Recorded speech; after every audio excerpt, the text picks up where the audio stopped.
Back in the 90s, my friend Brent and I would go exploring old buildings that were abandoned or condemned for fun. We didn't have cell phones at the time, and the most we had was his car, so trespassing and sneaking out alcohol was the most excitement we could really have. We lived in Topeka, Kansas at the time, and if you're from there, you know there's a small area to have fun in, and another that's just boring. Or maybe that was just us since we lived on the boring side.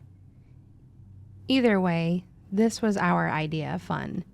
With empty houses or buildings to explore, we had plenty of new places to choose from. One place in particular we had been wanting to check out was the Topeka State Hospital. It had been closed for a while, and with all the rumors of previous patients haunting the place, we desperately wanted to check it out. We also had never explored in a place so big, so we had to try and figure out the best way to get in and when to do it. We drove by it a couple times to see if there was any type of security around it and to see if there was anything immediate that would hinder us. When we were convinced that it was going to be an easy in, all we had to do was find a time to do it. So to not have our parents asking questions about what we were doing, we told them we would be staying at each other's house and then have the night without any suspicion. Friday night, Brent said he was leaving to come over to my place, and I told my parents he was coming to pick me up, and we were off. We each had a backpack with what our parents thought were our clothes, toothbrush, and deodorant, when in reality, it had our flashlights, a few supplies we brought, like a pocket knife, just in case, and a few snacks to eat while we waited. We learned over time the fewer things we brought, the better, especially if we needed to get out quickly and ditch our bags. We parked several feet up from the building to try to make it not look so suspicious, and sat in the car and ate. We thought we'd kind of scope out the place to see if anyone came by and to get any last-minute jitters out of us. After about half an hour, we decided it was time to go before we chickened out. We approached the building, and not to our surprise, the front door was completely locked and boarded up. So we walked around the side, seeing if there was any other way in, when Brent noticed a window that had been broken out and haphazardly boarded up with a no trespassing sign attached to it. Now, the boards weren't the best, so it was pretty easy to pry off with just our hands and the little hammer we had with us. So Brent went in first and helped me in, and that was the start of a very long night. Once in, we turned on our flashlight, put on our backpacks, and started looking around. Immediately, the smell hit me. It was very musty, like what a damp old room would smell like. The paint or wallpaper was eerily peeling on the walls, but the oddest part for me was how still the air was. I motioned to Brent to stop for a second just to try and listen, and the only thing you could hear was our slight breaths. You couldn't even hear the sounds of the bugs outside. It was just one of those moments that was hard to explain. However, we didn't want to waste a lot of time and started moving on. We looked through the rooms where the doors were already open and saw much of what you would expect. Bare shelves, broken bed frames and chairs. The restroom stalls were all broken, and some of the toilets just busted. There was a lot of graffiti everywhere too, so we obviously weren't the only ones that had been here. As we looked around and just took in what all we were seeing, we heard what sounded like someone walking slowly above us. A little scared, but also not ready to leave yet, we decided to go up to the second floor to check it out.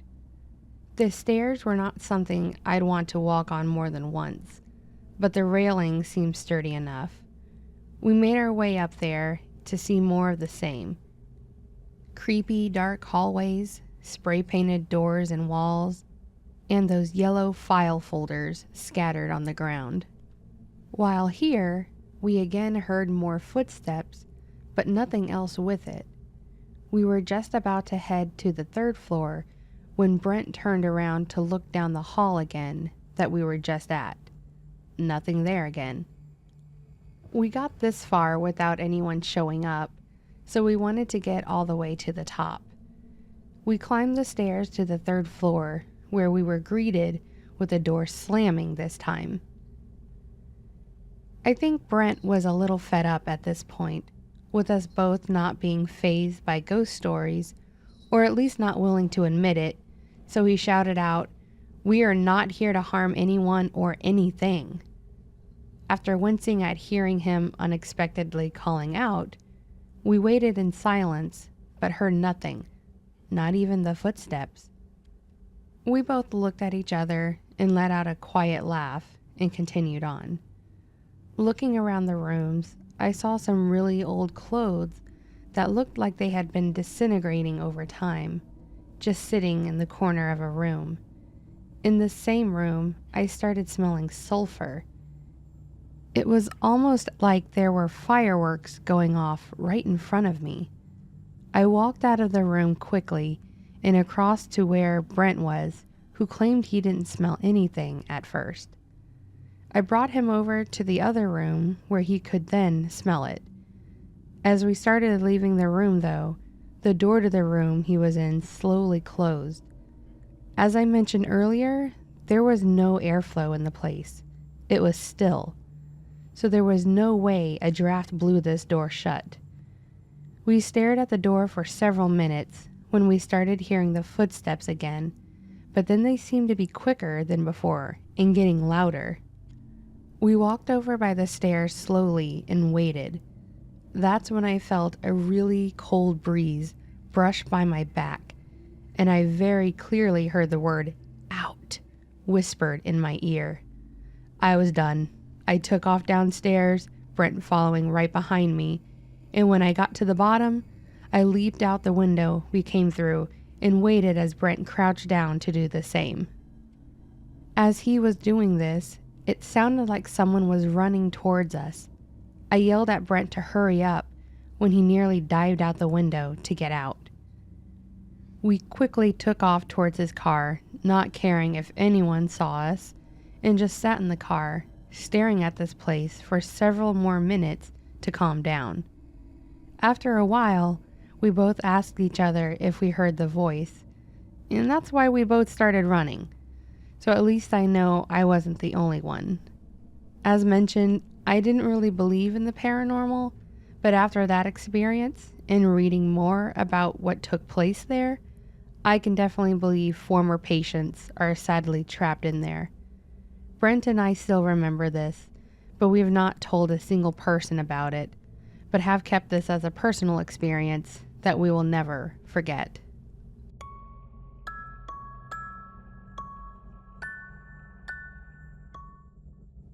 I used to do overnight IT work for a handful of hospitals in a small town in the Midwest that, if I mention it, you would have no idea where it was. That said, I'm just going to say that it was in Nebraska and leave it at that. It was contract work, and it was outsourced to a third-party company. I was just out of my 2-year degree, so I took the first job I got offered.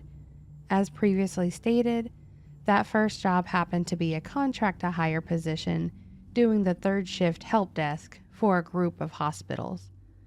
Basically, I would be expected to be at one of the sites and answer support tickets for this main site, as well as the satellite offices if they came in, which they rarely did. For the most part, I would just spend all my hours at the main hospital and sit in the IT room from midnight to 8 in the morning doing very little. There would be the occasional printer that I would have to reset or fix for the overnight nurses, but really it was a simple job. Now, I shouldn't have to tell you this, but hospitals are typically haunted. And I don't mean like, oh, that's spooky, haunted. No, I mean straight up haunted by the spirits of people that died in the rooms and cannot pass on. Honestly, I could probably sit here and type a short novel of all the events that happened, but I think it's best to go with the ones that seriously spooked me. There was one night where I got a ticket for one of the aforementioned printers, which honestly were more hassle than they were worth. I got called down to help one of the station nurses connect her system to the main printer because it kept giving an error. I get down there, she tells me what exactly the printer is doing, and asks how long it'll take. I tell her that it'll be a few minutes, and she informs me that she needs to use the restroom. I tell her that would be fine, and that I should have it done by the time she gets back. She walks away, and I get to work. After a few moments, I get that weird feeling that someone is staring at me. You know the feeling, that spine chill? I shrugged it off and keep trying to get the drivers installed for the printer when I hear someone faintly say, "Excuse me." I look up and see an elderly patient standing in the doorway to their room and staring at me, which honestly wasn't that big a deal. I was sitting at the nurse station and I was the only person standing there. I looked up and, as politely as I could, said, "My apologies, I'm just here to help with the computer. The nurse on duty went to the restroom.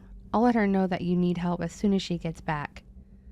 I say this, she smiles at me with her wrinkly, beaming smile, and I think everything is copacetic between us.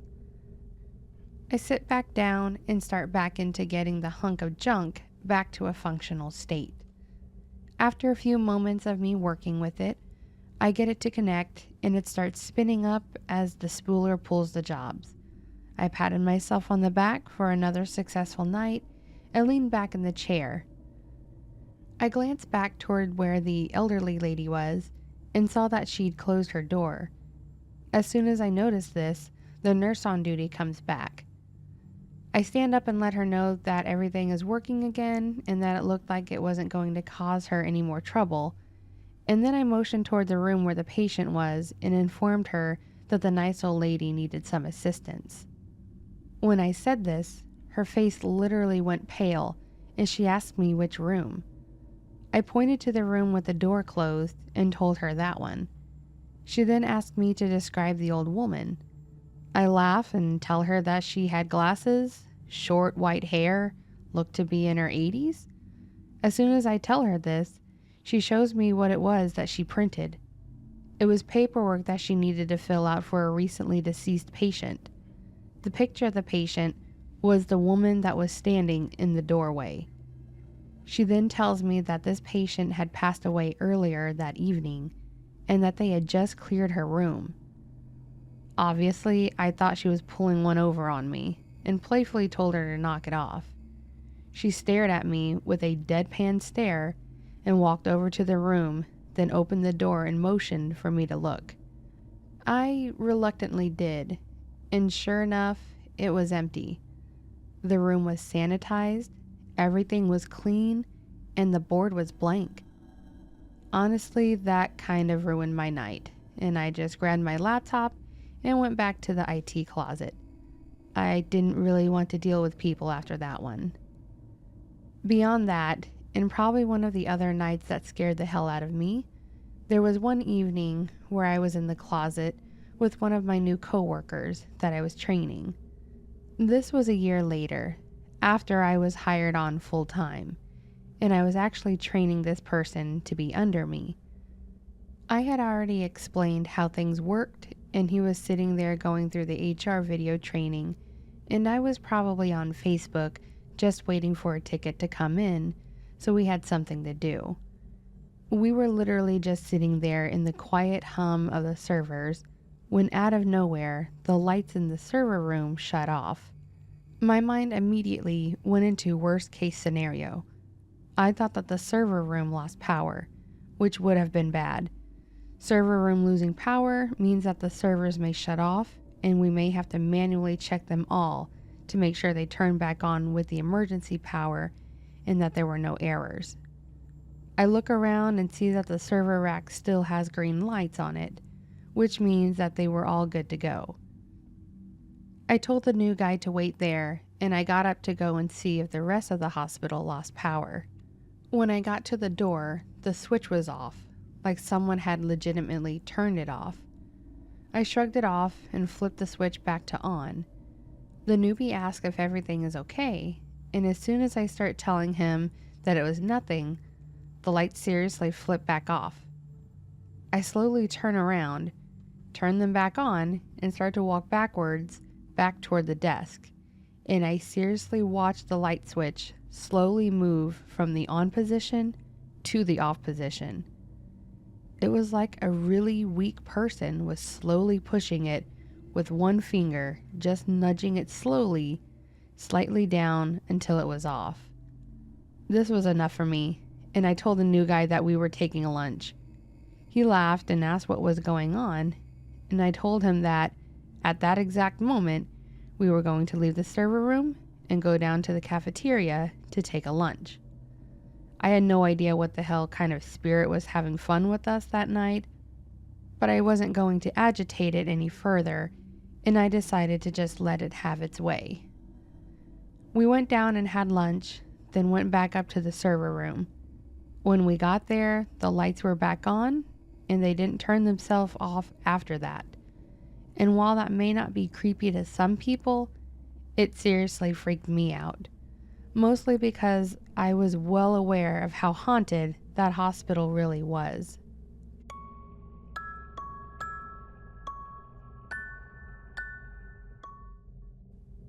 My dad's family has owned a funeral home and cemetery for many generations. The old office was so small that it's now used as a storage shed for our equipment, and a bigger and better office was built. It's a blessing in the sense that I will always have a job, but it's definitely not for everyone. I am not the type that gets scared or uncomfortable when it comes to death. In fact, being in this field has made me more responsible when it comes to end-of-life decisions. At 32, I can tell you, I already have my plans laid out, so there isn't a burden on my family if anything were to happen. I'm sure some of my friends think I'm weird, but hey, life is short and you never know what will happen tomorrow. I also feel like I am more open-minded and in tune with those that have passed in the paranormal because of this. My mother has always helped out at the funeral home, but ghosts and spirits have never been her thing. Even dealing with death every day, she didn't believe any of it was real. I say this because I couldn't really talk to her about what I witnessed, but my father believed it all. In fact, we joke about having some frequent ghosts in our facility or on the grounds, and speak about them as if they were living customers right in front of us. I feel like our place has become locally popular because of the paranormal activity alone. Because I am so connected to them, they really hold a place close to me like family. When I was younger, my parents still brought me to the funeral home so that they could watch me, but when there was a service going on, I was at my grandparents' or aunt and uncle's. I appreciate them wanting me to understand that this is a normal thing, but also didn't want me to see anything a child shouldn't. So I often saw people coming and going to the funeral home, caskets and urns coming in, and sometimes other random items that families might request. One in particular that stood out to me when I was about 6 was a really gorgeous blue casket, but it was also very small. We all know what that means. As I saw my parents setting up the room, I noticed the decals they were putting on the casket, which were different superheroes.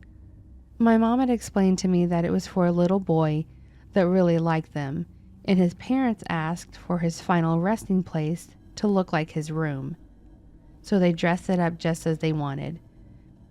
Before they brought him out for the services, and before the family arrived to set up the rest, like personal gifts and pictures, I was ushered off to my aunt's and things continued as normal. After a few days, I was back there playing in the back room and watching a movie when I noticed my dolls were falling off the small desk that was in there. Thinking nothing of it, I just picked them up and put them back. This actually happened twice more, and at that age, I was just getting annoyed and yelled, "Stop it!" It didn't happen again after that, but my dad had walked in and asked what happened. I told him what was going on when he just smiled and said, "Maybe we should ask nicely next time," and walked out, but left the door open that time. After a few minutes of getting back to my movie, I realized this and look over to the door. That's when I saw a young boy wearing a long blue cape, just standing there. Not knowing what to do, I just said hi, but he continued to stand there. I tried talking to him more, but he would never respond. So I got up and closed the door with him standing there. A while later, my mom came in and asked how I was doing, and that's when I brought up the little boy. She said there weren't any boys there and asked what he looked like. After describing him to her, the look on her face changed to one of concern, and she just left the room. As I got older, I learned that my mom thought my dad told me about the little boy that was in the blue casket, or that I saw him, because that was exactly what he looked like, down to the cape. Over time, my dad and I both got used to seeing the little boy.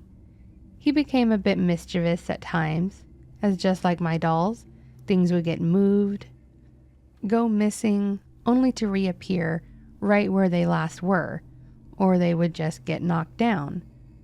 I finally found out his name so I could address him properly, and from there, it was as if I could communicate with him. I would ask him, "Charlie, where did my pen go?" And it would be in my seat or something. However, unlike some of the others, he's the only kid I've seen, and my dad and I are the only ones to see or experience his presence. The other experience occurred when I was a young adult. The cemetery is open all day for anyone to come and go as they please. Some people go by themselves or another person, where I've seen a whole group of people practically trying to have a party or celebration for their loved ones. We usually let them be and give them their privacy until close to closing, and walk or drive around and let everyone know so they can start heading out. After one particular service, there was a woman that stayed around long after the service was over. I knew it was the same woman because of her outfit. She was in a long black dress that was flowy towards the bottom, because you could see the bottom of it move with the wind. It looked like it had either lace sleeves with attached gloves or full-length gloves. She also had on one of those small cocktail hats that had a long black lace veil over her face. She had long, dark brown hair that was all pulled to the side over her shoulder. She stood there holding her hands in front of her, staring at the plot. She was still there when we started making our rounds. It was closer to the front, so I decided to walk over to her, hoping I could comfort her as well. As I got closer to her, I heard one of the groundskeepers holler out for me. I turned around, giving them a look of, "Seriously?" because I felt it was rude to shout like that, but by the time I turned back around, the woman was gone. I looked around for a moment, trying to see if I could find her, but she was nowhere. So I turned around to walk back towards the groundskeeper, and I was about to tell him to not shout like that when he apologized and said he thought it was okay since there was no one around. That's when I immediately mentioned the woman that was standing there, and his only response was, "What woman?" At first I was confused, but it quickly clicked in my mind. I apologized to him and again just advised to avoid shouting on the grounds while we're open. We finished up for the evening and started to leave when I was driving by the side of the grounds and saw this woman standing there again. I had to know for sure what I was seeing, so I pulled over, walked up to the fence line, and stared at her for a few seconds. After a while, I watched her turn around, walk off behind our big center oak tree, and then she was gone. I drove around as far to the other side as I could to see if she just went over to the other side, but she wasn't there. The next day, I went in and checked the books to see whose plot she was at. The plot belonged to a gentleman that was born in the 50s, and his wife and children survived him, so I was stumped as to who this woman could be. I started going back through the records to learn more and found out his mother had passed away when he was still a child, and, you guessed it, she was buried here as well. I went to find her plot and learned it was on the opposite side of that oak tree. My guess is she was here and was waiting to meet her son again. I still see her in passing, but I always let her have space. It doesn't seem like she wants company, so I respect her space and try to tell others as well the best I can. We have had a few people say they've seen her, and we've had a small talk for those that I know are gifted like me. So these were two experiences that have stuck with me since my time here, especially since they are two recurring events. It's not hard to open up and realize we are not alone here, especially in my field. I feel it has drawn me closer to the paranormal, and I welcome the opportunity to possibly learn about someone's life and help celebrate it.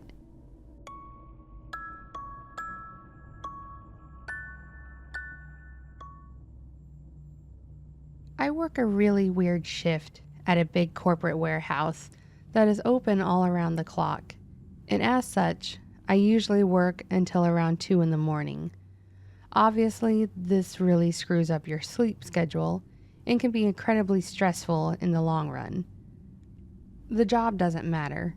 What does matter is when I would get home, that being 2 to 3 in the morning.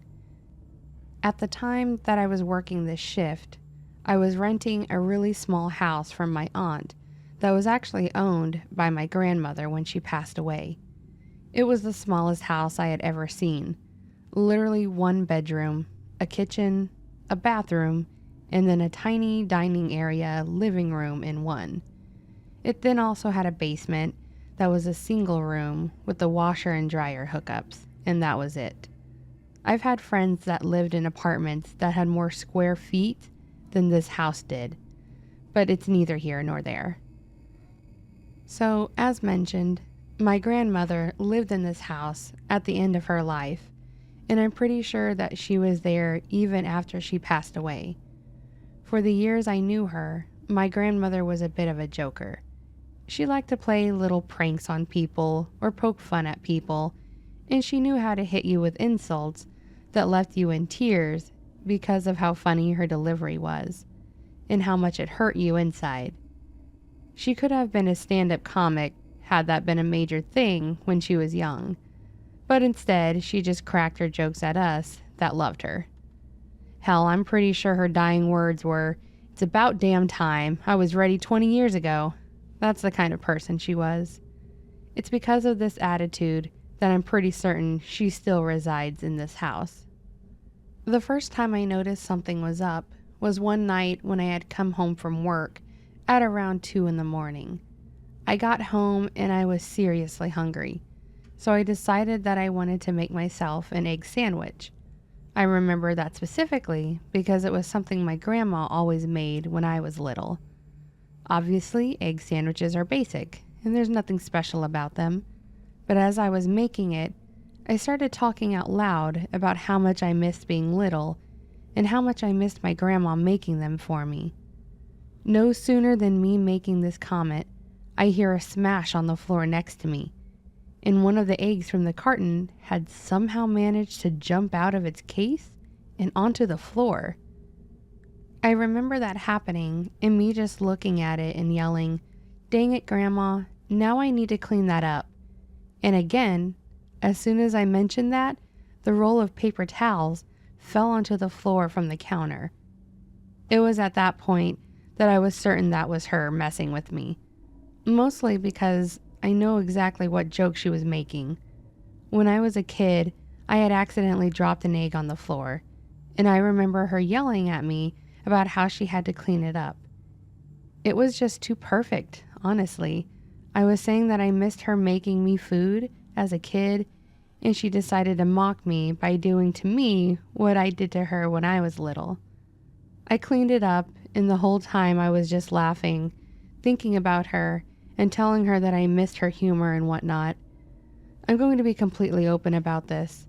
It really felt like she was sitting at my table and laughing at me, like, ha ha, now you have to clean up the messes that I make, and I loved it. I have a few more stories about my trickster of a grandma, but honestly, this was my favorite that I felt I should share. She's done some other things to me, opening my fridge overnight, opening cabinets, dumping my laundry on the floor, but honestly, it's never been anything terribly malicious.